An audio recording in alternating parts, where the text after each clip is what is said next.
Good morning.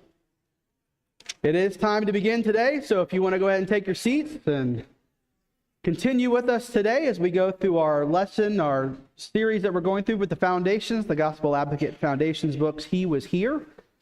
I'm continuing on from last week, but that's okay. I'm only up here for a few minutes, and you get to the real good stuff with Adam coming up here in just a minute. So you look forward to that. We're going through Bethsaida. We are just being inundated with the feeding of the 5,000. What a wonderful story that is. Last week, we talked about it in here. Wednesday night, I got to teach it to the 3-year-olds, which was my son. He was the only one there, so we got to teach to him again. And then we heard it again this morning. So fantastic. For those of you who are going to second service, you'll be able to hear again about the feeding of the 5,000. And I was so glad that I didn't say anything wrong with what Greg said. So that made me feel pretty good, that I agreed with Greg. And that made me feel really good. I thought, I'm going to get in trouble if I said something wrong. But if you remember, we talked about the city of Bethsaida, the feeding of the 5,000, and then the healing of the blind man. We have a few miscellaneous topics then to cover for the rest of the lesson, and then Adam will come up and continue with the new lesson for this week. We'll look at Matthew 11, John 1, and then John 12.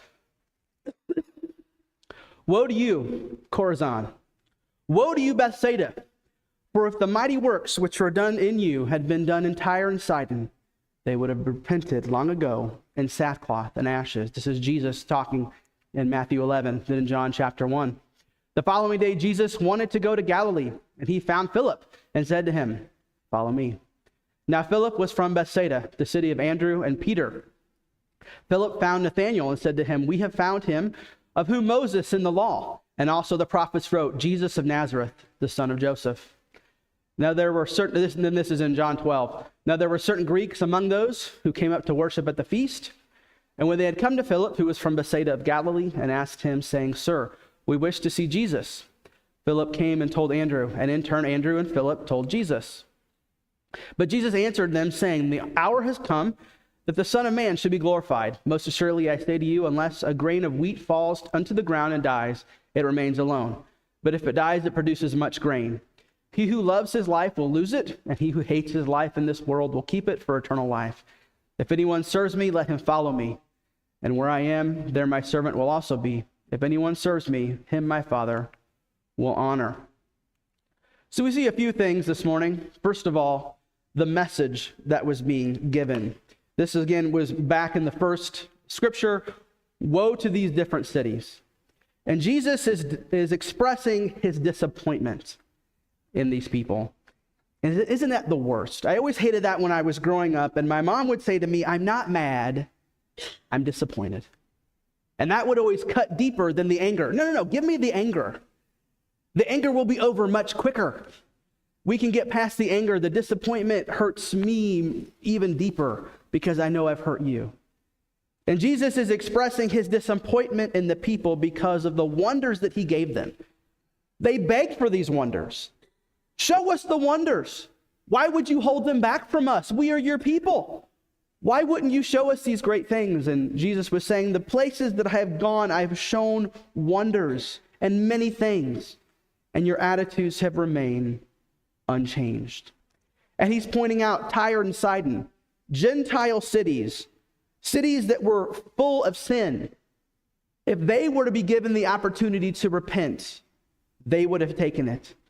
If they would have seen the signs and wonders that I have wrought on this earth, would have taken notice. They would have repented.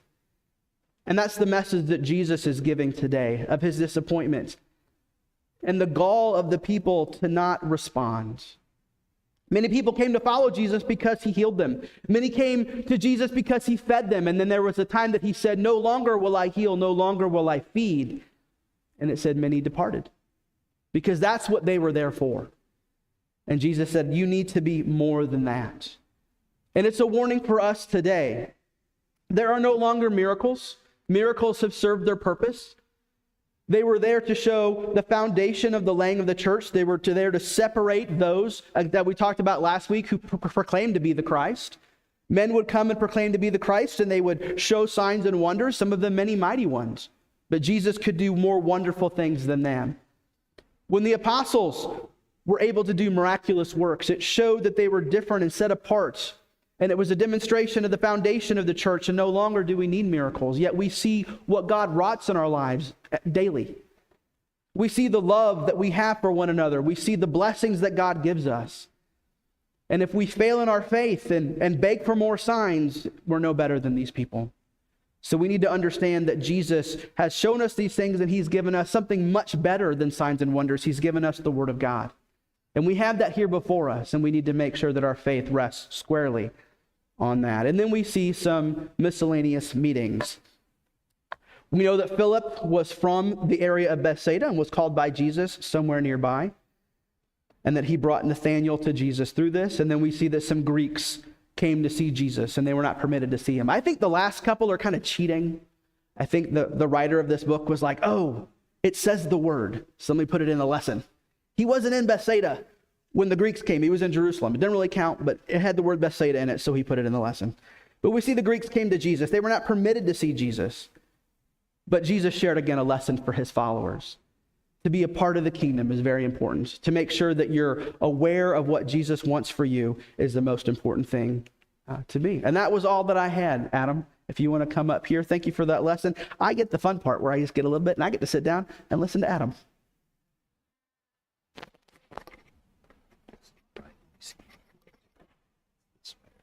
Yeah. There. Get it? You got it. There we go. There we go. Got it. Thank you, sir. Appreciate it. Thanks, Daniel. We kind of decided if we had extra material that we might as well just use it. And so if there's a little overlap, that's no big deal. So, because we're doing this together anyway. I'm going to just grab my computer up real quick too, because I've got some notes on my computer as I go through this. We're going to talk about Cana, and let me just get that pulled up too real quickly. Sorry.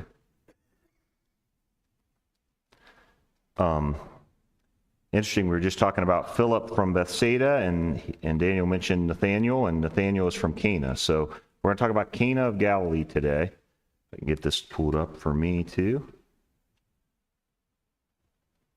All right, there we go. Get my notes view here so I can see some things. All right, here we go. Zoom in a little bit.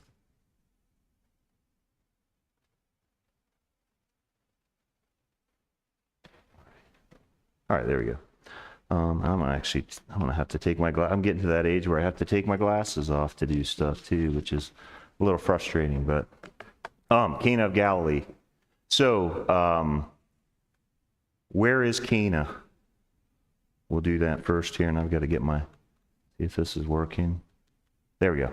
All scriptures, again, from New American Standard for me, will be in italics. So Cana, we're going to talk a little bit about meaning and geography. We're going to talk about specifically 3 events in Cana. Probably spend most of our time talking about water to wine, the wedding in Cana. We only have Cana mentioned in the book of John, so that's the only place where you even read about Cana and these specific events. Interesting that that's the case. Meaning and geography, I don't know how well the map shows. That's not too bad. It's a little small picture. This is from Bible Atlas, but we don't know for sure where Cana of Galilee was. We definitely think it was close to Nazareth. Obviously, we know it's in Galilee. That's one thing we know for sure. But just get through. Sorry about this. My slides aren't turning the way I wanted them to. They get my mouse out because I'm not used to. There's a couple of places that are thought to be Cana of Galilee today. Actually, one particular small village, and I'll get my notes here and tell you about it, is thought to potentially be the site. There's another historic site that's actually an archaeological site today that is thought to possibly be Cana of Galilee. Cana means reed, or Cana is the Hebrew word, which means reed. There are some areas in that particular land that have a lot of reeds, and so it's thought that that's probably where Cana of Galilee was. There we go. Will this turn now? Get this on. There we go. All right. Come on. I don't know why this is not working for me, but I'll figure it out here as we go. And I'll just remember things. A couple of sites that they think could be Cana. We don't know, but both of them are very close to Nazareth, which makes sense because Jesus going to this wedding in Cana, more than likely obviously they're people that he knew fairly well, or his family knew fairly well. I assume they could be family. They could certainly be friends. We don't know. But you would think if you're going to a wedding in that particular time of that particular age, you're probably going to need to be somewhere fairly close by because travel wasn't simple to fly to someplace and hit a wedding. You know, you didn't have that option back then. So let's get right into the story here, or the lesson. If I can get this to, you know what I'll just do? I'm going to go to normal here. There we go. I'm just going to do it this way, and I can't see my notes as well. But the places I was talking about, Kirbet Cana, it's a site of ruins that's actually still an archaeological site to my understanding. And then there's another place called Kefer Cana. It's a village about 3.5 miles, or I'm sorry, about 3 miles north of Nazareth that still exists, that's thought to potentially be the site for Cana. Again, either location makes some sense at this point. Okay. John 2, 1 through 12. Let's get into the text. On the third day, there was a wedding in Cana of Galilee, and the mother of Jesus was there. And both Jesus and his disciples were invited to the wedding. When the wine ran out, the mother of Jesus said to him, "They have no wine." And Jesus said to her, "Woman, what does that have to do with us? My hour has not yet come." His mother said to the servants, "Whatever he says to you, do it." Now there were 6 stone water pots set there for the Jewish custom of purification, containing 20 or 30 gallons each. Jesus said to them, "Fill the water pots with water." So they filled them up to the brim. And he said to them, "Draw some out now and take it to the head waiter." So they took it to him. When the head waiter tested the water, which had become wine, and did not know where it came from, but the servants who had drawn the water knew, the head waiter called the bridegroom and said to him, "Every man serves the good wine first, and when the people have drunk freely, then he serves the poor wine. But you have kept the good wine until now." This beginning of his signs Jesus did in Cana of Galilee, and manifested his glory, and his disciples believed in him. We know the story, again, fairly well, I think everyone here. I'll talk specifically about a few things. Traditional wedding, again, I'm no wedding expert. I don't know that there's anybody that's truly a wedding expert for what happened back then. But there are certainly some conjecture, and probably pretty valid conjectures about what a wedding would look like, or what the process looked like at that time. Talk a little bit about wine, a little bit about alcohol. I'm not going to give the opportunity for a lot of discussion on that, because I think that debate's probably for a different setting. I'm going to give you some scriptures about alcohol. I'm going to give you a little bit my own personal thoughts, and we'll move on. Briefly, purification, and then the miracle itself we'll talk about. Now, the process, let's start about with the traditional wedding, the process. Again, this is my understanding from getting online this week and looking, and some of this is what I kind of had heard over the years, but a little bit maybe more detail. What a wedding, they were arranged marriages. Arranged marriages still exist today in different cultures, meaning that families from both sides come together and somewhat of a contractual agreement here to put these two people together. I have friends in my line of work from India that are definitely arranged marriages, and it's interesting sometimes to look at that and see. You kind of wonder how these two people get together, and then you realize, okay, there's some more to it than just they met. And had some commonality. But there was a compensation, typically, some sort of, whether it's money or whether it's whatever it was, livestock, who knows, compensation from the groom or the groom's family to the bride's father. And then there was the betrothal, which, from my understanding, was probably more like a wedding today, where there was kind of an exchange, potentially of rings, or some sort of exchange of a symbolic token to indicate that this union. And that although when this was completed, the couple didn't live together yet, like obviously we would in our culture. And then the groom would prepare a setting for them to live in, so a home, whatever that kind of home would be. And then there was consummation of the marriage, and then the feast, like the wedding feast that Jesus went to. Again, I'm not telling you this is exactly how this happened in census. I'm giving you what looking online and reading about says it probably was like. The feast would come after that consummation. It could be a week-long feast, could be, and again, you still see in cultures like India, these lengthy kind of wedding. I remember it was a couple years ago, there was one of the billionaires and his son got married. And I mean, every famous person was getting invited over there. And it wasn't just for like a day, I think. I mean, it was like a prolonged event that they spent probably, again, millions and millions of dollars on that event. So that's what we're looking at. And I think it's important to realize too that, Jesus was God, Jesus was human, Jesus was an individual like us. He attended social gatherings. I mean, it would make sense. This was probably some family or friend close by his hometown, and Mary and the rest of the family are at this wedding, and Jesus is taking part in that the tradition of that time.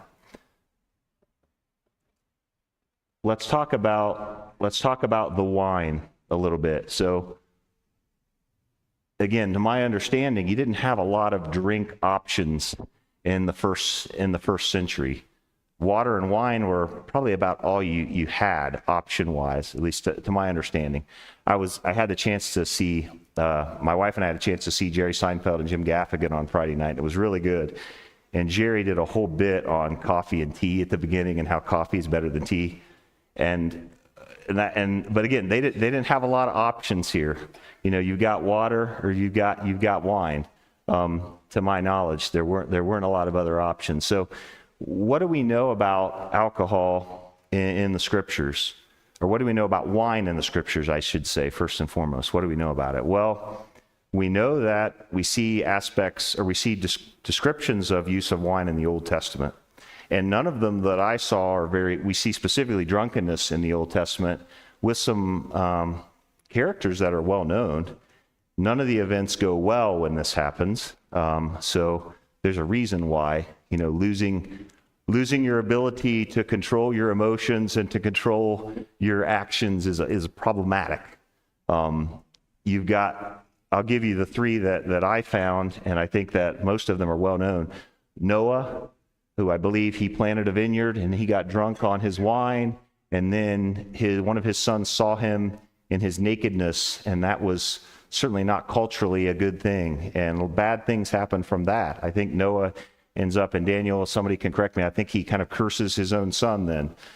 I forget if it's Ham, I think it's Ham, I believe, but that's not a good thing. You've got the story of Lot. This is a really bad one, right? I mean, Lot's daughters, they want to have offspring. They're in a bind because there's apparently nobody that they can connect with for that. What do? They get their own dad drunk and get pregnant. That's pretty nasty stuff right there to think about. But again, that's alcohol doing its thing, as I would say. And then you've got the story of David. What's David try to do specifically? Get Uriah the Hittite drunk, and to make him go back and be with Bathsheba so that David could maybe hide his sin. And Uriah, even in that, I assume he did get drunk, but he still is unwilling to go and spend time with Bathsheba because he's a warrior and he does not want to take part in that at that time. So again, we know clearly that this wine had alcohol content because these people got drunk. They lost control of their faculties in some way and did things that you would not want to do. So let's look specifically then at the New Testament at some verses about alcohol, and wine specifically is the drink that you had. Ephesians 5:18-19, Paul says, "And do not get drunk with wine, for that is dissipation, but be filled with the Spirit, speaking to one another in psalms and hymns and spiritual songs, singing and making melody with your heart to the Lord. Galatians 5:16 through 24 is actually a discussion of the fruit of the Spirit, and I didn't put it, it's a longer passage, I didn't put it up there, but basically it's talking about all the things not to do, including drunkenness, and then it talks about all the qualities, the fruit of the Spirit to have. So another mention of the problem and the sin of drunkenness. And then in 1 Peter 4:3, you have Peter writing, for the time already past is sufficient for you to have carried out the desire of the Gentiles, having pursued a course of sensuality, lusts, drunkenness, carousing, drinking parties, and abominable idolatries. And then finally, you do have a little bit of a different passage here from Paul to Timothy in 1 Timothy 5:23. No longer drink water exclusively, but use a little wine for the sake of your stomach and frequent ailments. So let's talk a little bit about what this wine in the New Testament was probably like. Again, don't quote me. I don't know, and I don't think anybody really knows, but I think the conjecture seems accurate based on what we can see even in this story. The wine was, I believe, had alcohol content in it, but it was probably a much, much lower alcohol content than the wine that we would drink today.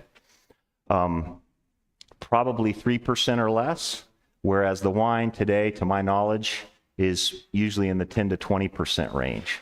So a big difference in terms of the content. And one of the things that the Chad Ramsey comments on in your book is that clearly the folk, and maybe, I don't know if anybody got drunk at this party. Again, we don't have detail about that. I certainly know Jesus didn't, because he was perfect. But he makes mention of the fact that the people were able to tell a difference between the wine that Jesus miraculously created for the people to drink versus the wine they had before.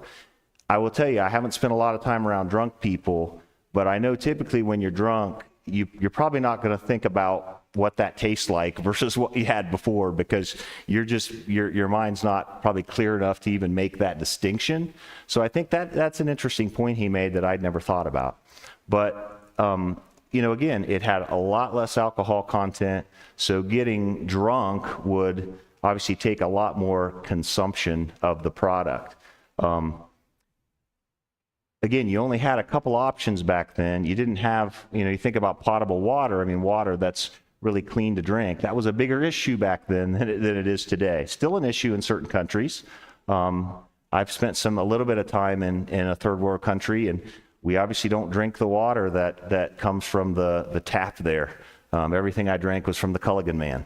So not anything beyond that.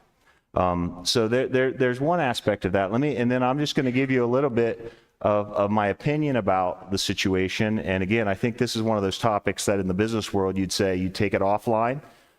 It's a topic that maybe is better to talk about in a smaller setting with a big group, because it can be, to some a little bit controversial. But I'll give you my personal take. I grew up in a family, we didn't drink alcohol. I mean, there was no alcohol in the house. In terms of my extended family, to my knowledge, nobody had alcohol in the house. There were certainly probably some. I had an uncle who I think was a great uncle that was a drunk back in West Virginia. You'd see him along the road sometimes. Occasionally, I think my dad would pick him up and give him a ride someplace if he needed it. But it wasn't a part of our family and our culture, or the family culture we had. Have I had alcohol in my past? I tell you, I've had it accidentally.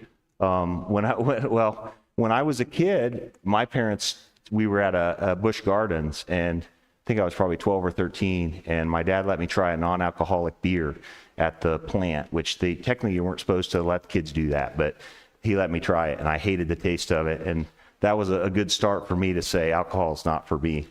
I did try wine on one occasion, being out west in the wine country, and got a chance to take a sip of red wine and white wine. I just wanted to try it, just to see what it tasted like. Again, it wasn't something that I found interesting for me to consume, but I did try it. I was at a party one time, a work party, and this is kind of a funny story.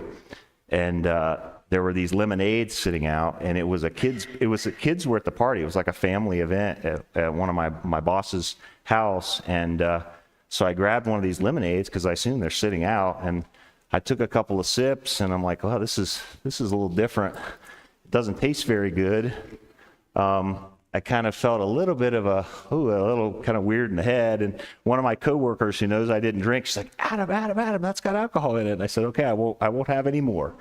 So I just thought they were sitting out. They were okay.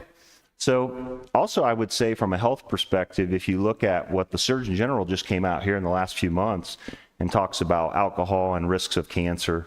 So I've taken care of plenty of people who have alcohol problems and who have alcohol-related liver disease because they have, some issue with controlling their behavior.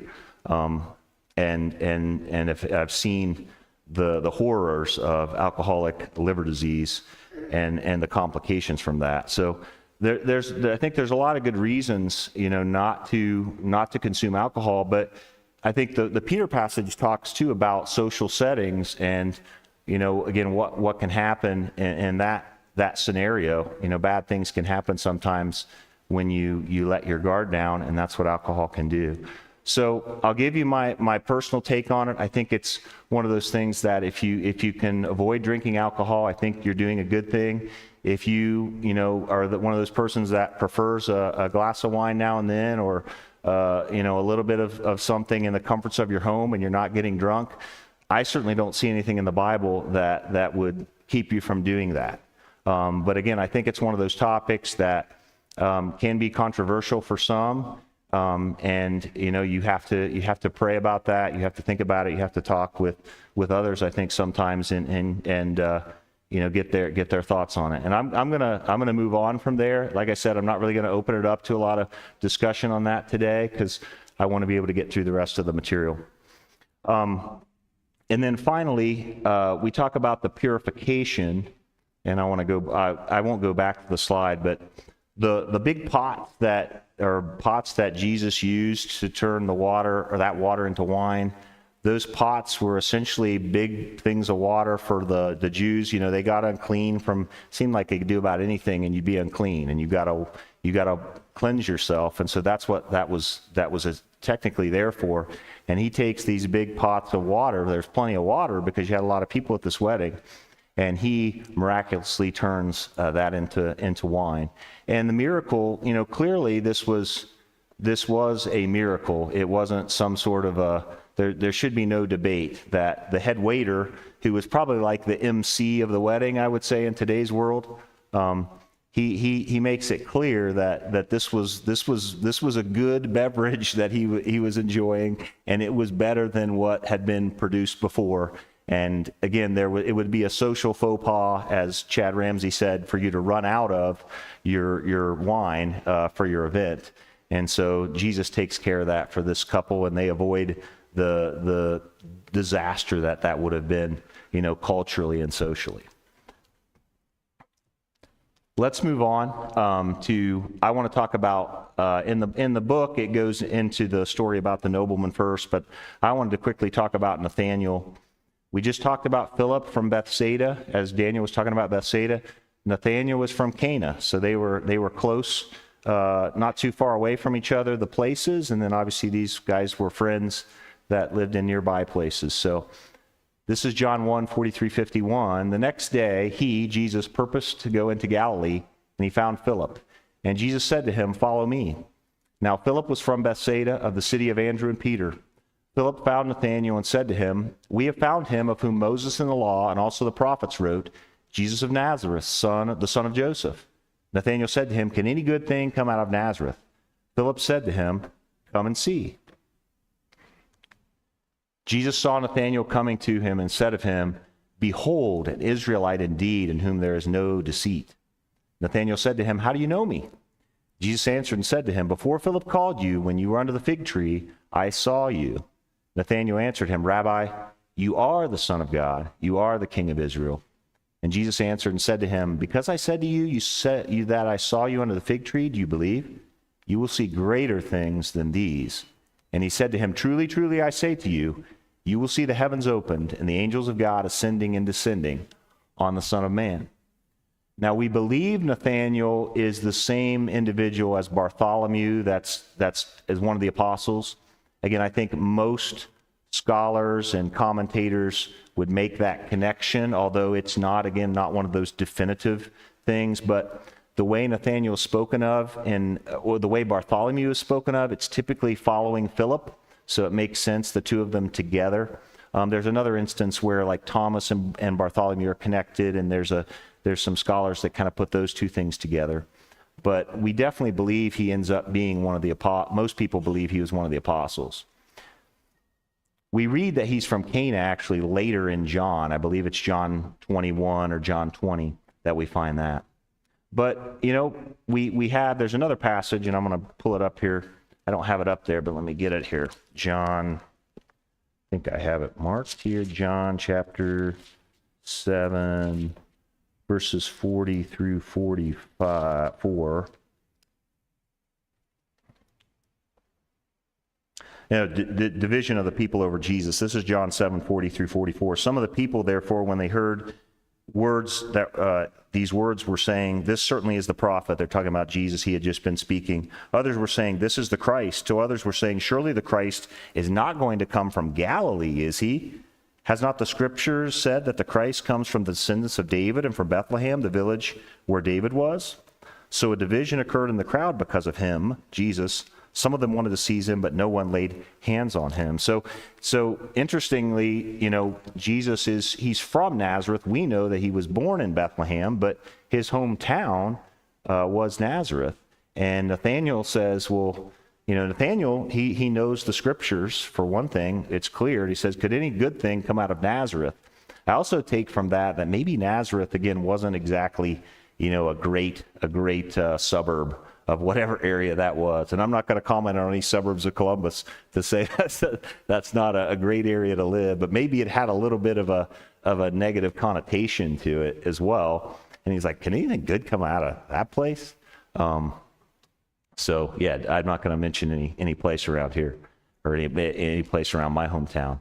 But what Philip says, I think, is something that we need to say more often to others. I admit, in my lifetime, a lot of things I need to do better. But one thing I definitely have not done great in my lifetime is get other people into the building, so to speak, or get other people into a view of what the church is like and who we are as Christians. And I think sometimes I just need to say, come and see. And that's what Philip says right here to Nathanael when he's talking about Jesus. How could anything? Nathanael's like, how could anything good come from Nazareth? I'm not necessarily believing what you're saying. And what Philip says is, look, come and see who he is. And I think if we are, and this is an application I'm making from this that's not in the book, but if we are who we are to be as Christians, then people are going to see something different about us. And if we say, come and see, they're going to be changed in some way. I think that's going to be in a positive way if we are who we're supposed to be. We just need to be more willing to be confident and say, come and see who we are. And, I think you're going to be impacted by that.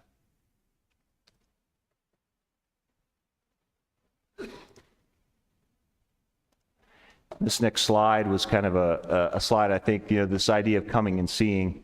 If we're going to bring others to Christ, and that's what Philip did, right? He brought somebody to Christ here. Not in the sense that we talk about it today, but he brought somebody to see Christ. And you've got to have them come and see.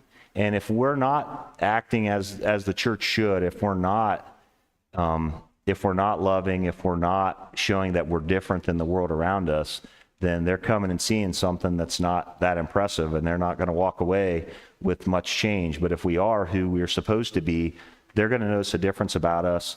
And people are longing for something in this world. I mean, I meet them every day. People are pretty messed up, and they're lost walking around, and they need something. They need something, and we've got something that's more important than anything else to offer them. We've got the gospel. We've got the story of Jesus. We've got salvation. We've got to be willing to say, come and see it. Come and see what it's all about. And the idea of discipleship, we've got to engage these people, and then once we get them in the building or get them in that situation where we can teach them, equip them, encourage them, and edify them. So that's Philip, who I see as just a great example of somebody doing the things necessary to bring somebody to a knowledge of Jesus. And it wasn't some out amazing speech. It wasn't some amazing show of knowledge. It was, hey, this guy is something special. Just come and see. Come and see. And, if you come, I think you'll be changed. And that's what happened to Nathanael. The last story here that we'll get to, and then we'll have some time for discussion, I think, here. John 4:46 through 54. Again, all these stories about Cana of Galilee are only in the book of John, John's Gospel. Therefore, Jesus, came again to Cana of Galilee, where he had made the water wine. And there was a royal official whose son was sick at Capernaum. When he heard that Jesus had come out of Judea into Galilee, he went to him and was imploring him to come down and heal his son, for he was at the point of death. So Jesus said to him, "Unless you people see signs and wonders, you simply will not believe." The royal official said to him, "Sir, come down before my child dies." Jesus said to him, "Go, your son lives." The man believed the word that Jesus spoke to him and started off. As he was now going down, his slaves met him, saying that his son was living. So he inquired of them the hour when he began to get better. Then they said to him, "Yesterday at the 7th hour, the fever left him." So the father knew that it was at that hour in which Jesus said to him, "Your son lives." And he himself believed, in his whole household. This is again a second sign that Jesus performed out of Judea in Galilee. Daniel kind of just talked a little bit about, this idea of seeing signs and wonders, and,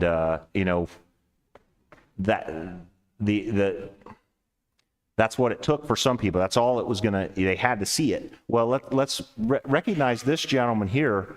To my knowledge, he did not see the water. He did not experience the water turned into wine. He had not experienced anything or seen anything yet, but he had heard about what Jesus could do, because he was from Capernaum, which is probably about 25 miles from Cana, is what I'm understanding. So it wasn't a short trip that he needed to take to find Jesus. So he had to have some confidence, first and foremost, in what Jesus could do to take that kind of a trip. Now, again, he's a royal official. He had maybe a little bit more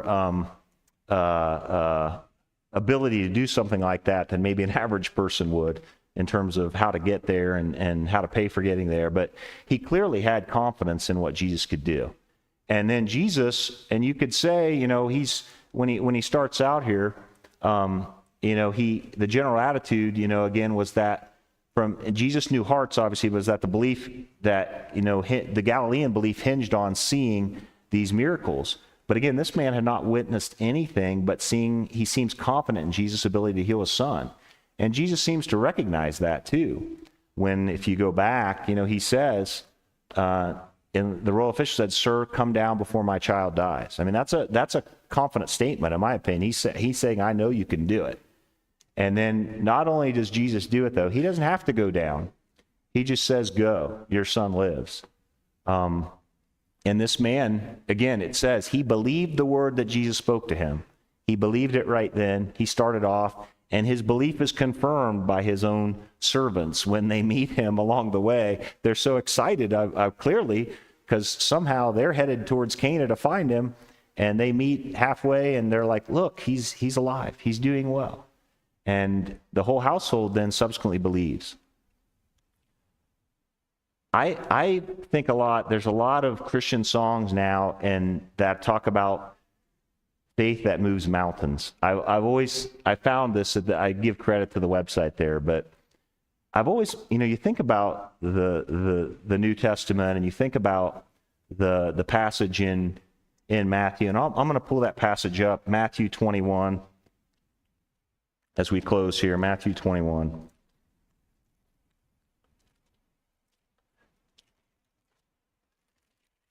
And it's 21 and 22. And Jesus says, Jesus answered and said to them, Truly I say to you, if you have faith, and this he's talking to his disciples here, okay, specifically. He says, if you have faith and do not doubt, you will not only do what was done to the fig tree, and there's a story there of before about what had happened to this fig tree that had withered, but you will not only do what was done to the fig tree, but even if you say to this mountain, be taken up and cast in the sea, it will happen. And all things you ask in prayer believing, you will receive. I've always found that passage interesting to me because Peter had the faith to walk on water, right? I mean, it was not I don't know how long he was walking on the water, but clearly he walked on the water for a period of time. And then I don't know what happened inside Peter's head or whatever, but clearly his faith waned and that didn't continue. But I've always thought, when Jesus said that, if there was a disciple that had that kind of faith, could they really move a mountain then with what he had given them? Because if you could walk on water, why couldn't you move a mountain? I mean, what's really the difference? They're all miraculous. But I think we see from Peter that that's a faith that again, as faithful as those men were, that would be a pretty impressive faith to have that kind of faith. But that's the kind of faith that I think, that this man had right there, is that just hearing Jesus speaking, he believed right then. He believed. And that's the kind of faith that I think all of us, need to strive for. Is that, again, I'm not saying that you're going to move a mountain tomorrow or today, but I'm saying we need to have that kind of faith that we believe in the power of God, we believe in the power of the gospel, and that, God working through us can do so many amazing things. And that's what I would encourage you to think about as you go through this week, kind of having that faith, like this man, that, great things are possible. And that's what I wanted to close with today. And we've got about 3 minutes, and I kind of can just open up for any comments about what we've talked about today before we close. Yes, sir. Interesting story of mine. A while back, many years, excellent person named Canellis, member of the Greek Orthodox Church, said the Bible does not say fruit of the vine. It says wine. Yeah. So we agreed finally that it could be unfermented Yeah. in deference to alcoholics. Yeah. But it's interesting. Try to speak a foreign language.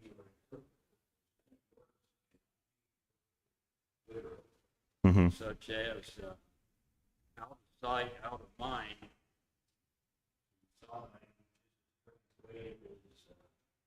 Visible and insane. So we have to be careful of some of the things we do. Yeah, we just have to be, again, we have to be thoughtful and also, willing to be diligent and willing to hear other perspectives on certain things like that. I agree. Yes, Susan?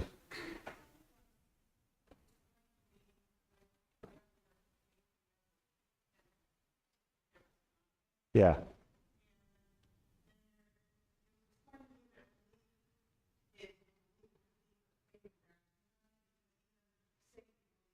Right.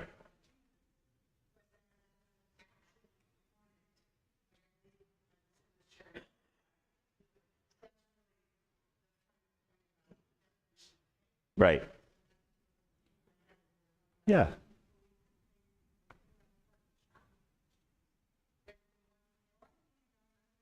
Yeah. Right.